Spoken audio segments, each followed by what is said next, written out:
അപ്പോൾ മക്കളെ എല്ലാവർക്കും നമസ്കാരം. കണ്ടില്ലേ, ഇന്ന് ഞാൻ ഒരു പഴയകാല രുചിക്കൂട്ടാണ് ഇന്ന് ഞാൻ നിങ്ങളുമായിട്ട് ഷെയർ ചെയ്യുന്നത്. അപ്പോൾ എനിക്ക് തോന്നി ഈ ഒരു കറി വെക്കണമെന്ന്. അപ്പോൾ കിഴങ്ങും ഉള്ളിയും സവാളയും പച്ചമുളകും മാത്രമേ ഉള്ളൂ. നമ്മൾ വലിയ ആഡംബരങ്ങളൊന്നുമില്ലാതെ പഴയകാല രുചിക്കൂട്ടിൽ തനതായ രീതിയിൽ ഇതിപ്പോൾ അന്യം നിന്ന് പോയിരിക്കുകയാണ്. പണ്ട് നമ്മളുടെയൊക്കെ വീടുകളിൽ മിക്ക കറികളും ദിവസങ്ങളിലും ഈ കറി തന്നെ ആയിരിക്കും. അത്രയ്ക്ക് രുചിയുള്ള ഒരു കറിയാണ് ഇത്. തയ്യാറാക്കാനും എളുപ്പമാണ്, കുട്ടികൾക്കൊക്കെ ഇഷ്ടപ്പെടും.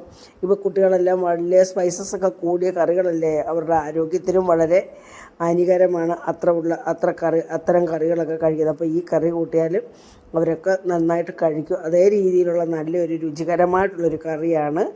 അപ്പോൾ ഞാൻ ആദ്യമായിട്ട് എല്ലാവർക്കും നന്ദി പറയുകയാണ്. എൻ്റെ വീഡിയോ കാണുകയും സപ്പോർട്ട് ചെയ്യുകയൊക്കെ ചെയ്യുന്നത്. ഇനിയും എല്ലാവരുടെയും സപ്പോർട്ട് ഉണ്ടാവണം. അപ്പോൾ ആ ബെൽ ബട്ടനോട് ഒന്ന് എനേബിൾ ചെയ്യണമെങ്കിൽ ഞാനിടുന്ന വീഡിയോസിൻ്റെയൊക്കെ നോട്ടിഫിക്കേഷൻ നിങ്ങൾക്ക് കിട്ടുകയുള്ളൂ. അപ്പോൾ മക്കളെ, ഈ നല്ല തനതായ രീതിയിലുള്ള പഴയകാല രുചിക്കൂട്ട് എങ്ങനെ തയ്യാറാക്കുന്നത് നമുക്ക് വീഡിയോ കണ്ടു നോക്കാം. നമുക്ക് വീഡിയോയിലേക്ക് പോകാം. അപ്പോൾ മക്കളെ, നമ്മൾ ഈ കറി വെക്കാനായിട്ട് നമ്മൾ എടുത്തിരിക്കുന്ന വെജിറ്റബിളാണ്, പച്ചക്കറിയാണിത്. അതായത് പച്ചക്കറി എന്ന് പറയുമ്പോൾ ഉരുളൻ കിഴങ്ങ് ഈ വലിപ്പത്തിലുള്ള 3 ഉരുളൻ കിഴങ്ങ്, പിന്നെ 3 സവാള, അതായത് ഇച്ചിരി വലുതാണ് സവാള, എത്ര ആയാലും കുഴപ്പമൊന്നുമില്ല. അതുകൊണ്ട് 3 വെന്തങ്ങ് ചേരുന്നതാണല്ലോ. പിന്നെ 2 തക്കാളി, സൈസിലുള്ള 2 തക്കാളി, 2 പച്ചമുളക്, പിന്നെ ഒരു 3 അല്ലി വെളുത്തുള്ളി എടുത്തുള്ളത്. വലിയ വെളുത്തുള്ളി ആയിരുന്നു, ഞാനിങ്ങനെ ഇതേ രീതി കഷ്ണിച്ച് വെച്ചിട്ടുണ്ട്. പിന്നെ പച്ചമുളക്, ഒരു ചെറിയ കഷ്ണം ഇഞ്ചി. അപ്പം ഞാനിനി നമ്മുടെ ഈ കിഴങ്ങ് സവാളയെല്ലാം നമുക്ക് സ്ക്വയറായിട്ട് കട്ട് ചെയ്ത് കൊണ്ടുവരാം. അപ്പം മക്കളെ, നമ്മുടെ ഈ കഷ്ണങ്ങളെല്ലാം നല്ല ഇതേ രീതിയിൽ അരിഞ്ഞിട്ടുണ്ട് കേട്ടോ. നമ്മളിതിലേക്ക് ഈ വെളുത്തുള്ളിയും കൂടെ അങ്ങ് ചേർക്കുകയാണ്. ഞാൻ പറഞ്ഞില്ലേ, പഴയകാല ഒരു രുചിക്കൂട്ടാണിത്. പാവപ്പെട്ടവൻ്റെ പണക്കാരൻ്റെ ഒക്കെ വീട്ടിലെ കറി തന്നെയാണ്. വലിയ പണക്കാരുടെ വീട്ടിലെ ജോലി മക്കൾ, അതായത് കൂടുതൽ സംസാരിക്കുന്നതുകൊണ്ട് നിങ്ങൾ വിഷമമൊന്നും വിചാരിക്കരുത്. എൻ്റെ കൂടെ എൻ്റെ ഒരു കൂട്ടുകാരുണ്ടായിരുന്നു, അച്ഛനും അമ്മയും ഗവേഷണത്തിൻ്റെ ഉദ്യോഗസ്ഥരായിരുന്നു. പുള്ളിക്കാരത്തി വലിയ മുട്ടക്കറി, പിന്നെ അതുപോലെ തന്നെ വെജിറ്റബിള്, ചിക്കൻ, മട്ടനൊക്കെ കൊണ്ടുവരുമ്പോൾ നമ്മൾ കൊണ്ടുവരുന്ന ഈ കറിയാണ് പുള്ളിക്കാരത്തേക്ക് ഇഷ്ടം. അങ്ങനത്തെ ഒരു കറിയാണിത് കേട്ടോ. അപ്പോൾ ഇത് അന്യം നിന്ന് പോയി. ഇപ്പോൾ ഇതൊന്നും ഇല്ല. ഇപ്പം പറഞ്ഞ മട്ടന്, ചിക്കന്, വലിയ വലിയ കറികളാണല്ലോ ഇപ്പോൾ. അപ്പോൾ ഇതിൻ്റെ രുചിയൊന്ന് വേറെ തന്നെയാണ്. അപ്പം എനിക്കിന്ന് ഇവിടെ രാവിലെ ചക്ക ആയതുകൊണ്ട് രാത്രി ചപ്പാത്തിയുടെ അല്ലെ ദോശയുടെ കഴിക്കാനൊന്നും കറിയില്ലായിരുന്നു. അപ്പം ഞാൻ വിചാരിച്ച് ഈ ഒരു കറി അങ്ങ് ഉണ്ടാക്കും. അപ്പം നിങ്ങളെ കൂടെ ഒന്ന് കാണിച്ചു തരാമെന്ന് വിചാരിച്ചപ്പോൾ അപ്പം കഴിക്കാനും ചപ്പാത്തി കഴിക്കാനും ചോറ് കഴിക്കാനും ഒക്കെ വളരെ രുചിയുള്ളൊരു കറിയാണ്. അപ്പം ഞാനിത് നമ്മുടെ കുക്കറിലിട്ടങ്ങ് വേവിക്കാം കേട്ടോ. പണ്ടൊക്കെ നമുക്ക് കുക്കറൊന്നും ഇല്ലല്ലോ, നമ്മൾ ചട്ടിക്കലത്തിലിട്ടാണ് വേവിക്കുന്നത്. ഇതിപ്പോൾ നമുക്ക് കുക്കറിലിട്ട് നമുക്ക് ഗ്യാസ് ലാഭിക്കാം, നമ്മുടെ സാധനവും പെട്ടെന്ന് വെന്ത് കിട്ടും. അപ്പം നമുക്കിതങ്ങ് വെന്ത് ഉടയരുത് കേട്ടോ. നമ്മുടെ ഈ സവാളയൊക്കെ അത് ഞാൻ പറയാൻ വിട്ടു. സവാള ഇതേ രീതിയിൽ സ്ക്വയർ പീസസ് ആയിട്ടാണ് നമ്മൾ അരിഞ്ഞിരിക്കുന്നത്. അതുപോലെ നമ്മുടെ പിന്നെ കിഴങ്ങ് ഇതേ രീതിയിൽ സ്ക്വയർ ആയിട്ട് ചെറിയ ചെറിയ കട്ടകളായിട്ടാണ് നമ്മൾ കട്ട് ചെയ്തിരിക്കുന്നത്. അപ്പോൾ നമ്മൾ പിന്നെ തക്കാളിയും അതേ രീതിയിൽ തന്നെ കട്ട് ചെയ്തിട്ടുണ്ട്. പിന്നെ പച്ചമുളക് നീളത്തിൽ.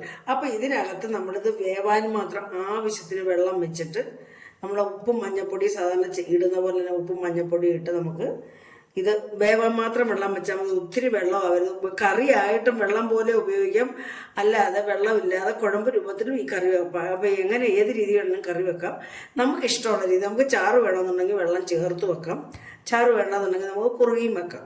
അപ്പോൾ ഇപ്പോൾ എല്ലാവർക്കും ചാറാണല്ലോ ഇഷ്ടം. അപ്പോൾ ഞാനിതിൻ്റെ താഴെ വെള്ളം വയ്ക്കത്തക്ക രീതിയിലാണ് ഞാൻ വെള്ളം ഒഴിക്കുന്നത് കേട്ടോ. മക്കളെ, ഞാൻ ഇതിനകത്തേക്ക് ഒരു 1/2 ടീസ്പൂൺ ഉപ്പും 1/4 സ്പൂൺ മഞ്ഞൾപ്പൊടി ഇട്ടിട്ടുണ്ട്. പിന്നെ ആവശ്യത്തിന് വെള്ളം ഒഴിച്ചിട്ടുണ്ടാണ് ഇതേ രീതിയിൽ. അപ്പോൾ ഇത് നമുക്ക് അടച്ചു വെച്ച് ഒരു വിസിലടുപ്പിച്ചാൽ മതി. വെന്തങ്ങ് അലുത്ത് പോകണ്ട. സവാള ചിലപ്പോൾ അങ്ങ് അലുത്ത് പോന്നാലും കുഴപ്പമില്ല കേട്ടോ. ഇതിനകത്ത് പിള്ളേരാരും എടുത്ത് കളയത്തില്ലല്ലോ. സാധാരണ നമ്മൾ പണ്ടൊക്കെ ചട്ടിക്കകത്താണല്ലേ വെച്ച് ഉപയോഗിക്കുന്നത്. അപ്പോൾ ഇത് അടുപ്പിൽ വെച്ച് നമുക്ക് ഒരു വിസിലടിച്ചതിന് ശേഷം ഇത് ഓഫാക്കാം. അപ്പം മക്കളെ, നമ്മുടെ കുക്കറും തുറന്നു നോക്കാം നമുക്ക്. നമ്മുടെ ഇത് കണ്ടില്ലേ, ഇതേ പരുവത്തിൽ നമുക്ക് ഒറ്റ വിസിലേ അടിച്ചുള്ളായിരുന്നു കേട്ടോ. അപ്പോൾ നമുക്കിത് കറി തയ്യാറാക്കാതെ വിടും. മക്കളെ, നമ്മുടെ ചട്ടി ഇവിടെ ചൂടായിട്ടുണ്ട്. നമുക്കിതിലേക്ക് 1 ടേബിൾ സ്പൂൺ വെളിച്ചെണ്ണ മതി, അത് മാത്രം മതി നമുക്ക്. ഒഴിച്ചു കൊടുക്കുവാണ്. 1 ടേബിൾ സ്പൂൺ എന്ന് പറയുമ്പോൾ 3 ടീസ്പൂണാണേ. അപ്പോൾ ഇത് മതി. നമുക്കിനി ഇതിലേക്ക് കടുക് ഇട്ട് കൊടുക്കാം. 1/2 സ്പൂൺ. ചെറിയ ഉള്ളി,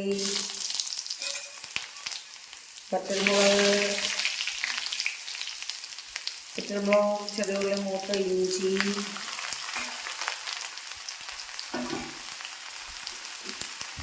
കറിവേപ്പില. നമുക്ക് ഈ ഗ്യാസ് അങ്ങ് ഓഫ് ചെയ്യാം. കാരണം എണ്ണ മൂത്ത് ചട്ടി എല്ലാം മൂത്ത് കിടക്കുവാണ്. പൊടികളൊക്കെ ഇട്ടാൽ കരിഞ്ഞു പോവും. അതുകൊണ്ട് ഞാൻ ഇതിലേക്ക് വേറൊരു പാത്രത്തിലേക്ക് എടുക്കുകയാണ്. ഒന്നിച്ചങ്ങിടാമല്ലോ നമുക്ക്.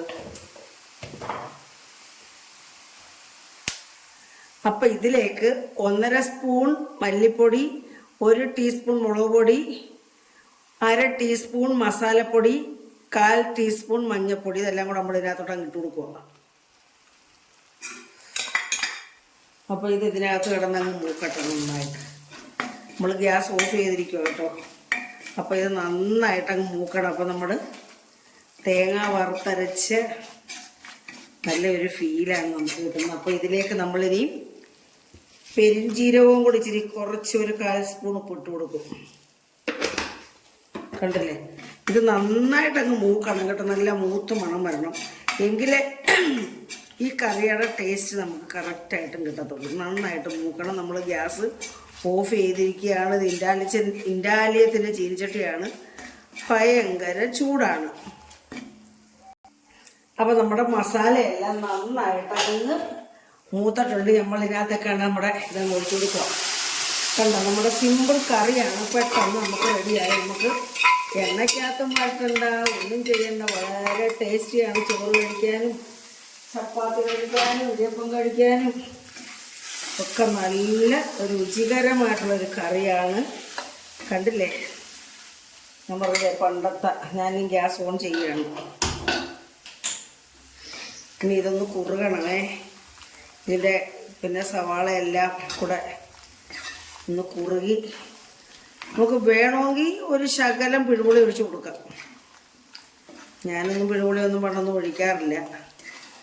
നമുക്ക് തക്കാളിക്ക് നല്ല പുളിയുള്ള തക്കാളിയാണ്. വേണമെങ്കിൽ നമുക്ക് പിഴിഞ്ഞ് കൊടുക്കാം. നമുക്ക് ഇതിനകത്ത് തേങ്ങാപ്പാലും ഒന്നും ചേർക്കണ്ട. തേങ്ങാപ്പാലൊക്കെ ചേർത്താൽ ഈ കറിയുടെ ടേസ്റ്റ് അങ്ങ് മാറും. ഈ പഴമയുടെ ടേസ്റ്റ് നമുക്ക് കിട്ടത്തില്ല പഴക്കില്ല കഴിക്കുന്നത്. അപ്പോൾ ഇത് നന്നായിട്ടൊന്ന് അവിടെ ഇത് മതി ചോറ് കഴിക്കാൻ കേട്ടോ. എന്തൊരു ടേസ്റ്റാണെന്ന് അറിയാമോ? ഭയങ്കര ടേസ്റ്റാണ്. നമ്മുടെ ആ സവാള എല്ലാം കലത്തി ചേർന്ന് കുറുകിയും നമ്മുടെ കിഴങ്ങെല്ലാം നല്ല ഇതായിട്ട് കിടപ്പുണ്ട് കേട്ടോ. അപ്പം ഞാൻ ഇതിനകത്തോട്ടേ നമുക്ക് നല്ല കറി ചാറ് വേണ്ടുന്നവർക്ക് ഇച്ചിരി ചാറ് ഒഴിച്ചു കൊടുക്കാം. ഞാൻ ഇതിനകത്തേക്ക് ഒരു ഇച്ചിരി ചൂടുവെള്ളമാണ് ഒഴിച്ചു കൊടുക്കുന്നത് കേട്ടോ. അതിനകത്ത് ചൂടുവെള്ളം ഒഴിക്കേണ്ട കാര്യമില്ല. കാരണം ഈ ചീനിച്ചട്ടി അതേലെയാണ്. പിന്നെ തണുത്ത വെള്ളം ഒഴിച്ചാലും അങ്ങ് നല്ലപോലെ അങ്ങ് കുത്തി തിളയ്ക്കും. അപ്പോൾ നമ്മുടെ കറി ഒന്ന് കുറുകട്ടെ. ചെറുതായിട്ടൊന്ന് കുറുകിയ എണ്ണയൊക്കെ ഒന്ന് തെളിഞ്ഞു വരട്ടെ. അപ്പം മക്കളെ, നമ്മുടെ പഴയകാല രുചിക്കൂട്ട് ഇവിടെ റെഡി ആയിട്ടുണ്ട്. എല്ലാവരും തയ്യാറാക്കി നോക്കുക. അപ്പം പറഞ്ഞതുപോലെ എല്ലാവരും ആ ബെൽ ബട്ടനോടൊന്ന് ഇനേബിൾ ചെയ്യണേ. അപ്പോൾ അടുത്തൊരു നല്ല വീഡിയോ ആയിട്ട് വരുന്നവരെയും എല്ലാവർക്കും എൻ്റെ നന്ദി, നമസ്കാരം മക്കളെ.